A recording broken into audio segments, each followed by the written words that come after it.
Today's all things keyboards, guys. I've got a few keyboards remaining before I pass them on and or sell them off to anyone who wants them, and I've had a few that I've let go which I wish I could showcase today as a great example piece of keyboards of yesteryear. Unfortunately, that's not the case, but with all things keyboards, let's get stuck on into sort of how they originated. The first devices we recognize as related to modern keyboards date from the 19th century. In 1852, John Jones patented a mechanical typographer, and 15 years later, Christopher Scholes received a patent for a typewriting machine, what is usually considered the original typewriter. The most widely used keyboard layout is QWERTY, or QWERTY, named as such for the positioning of the keys in the top left row.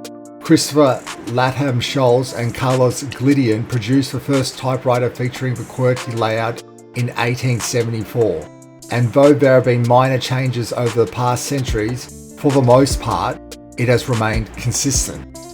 At the start of the QWERTY layout, typewriters were only able to print uppercase letters, as the shift key had not yet been introduced.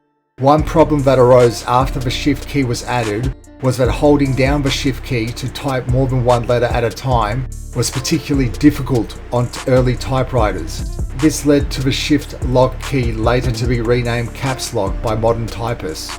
Shift lock allowed typists to switch back and forth between lower and uppercase characters as well as numerical and special characters with ease.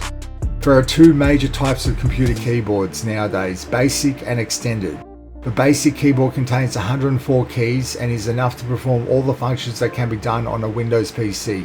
The extended keyboard may have additional keys, and the design varies among the companies manufacturing them. Keyboards come in all shapes and sizes and colors these days, though it's important to remember that without the original simple powerhouse mechanical keyboards of IBM, we wouldn't be where we are today. With all the design innovations being manufactured, there is no surprise that many creative keyboard aficionados have started to emerge with their own inventive modifications to improve the typing experience and aesthetic.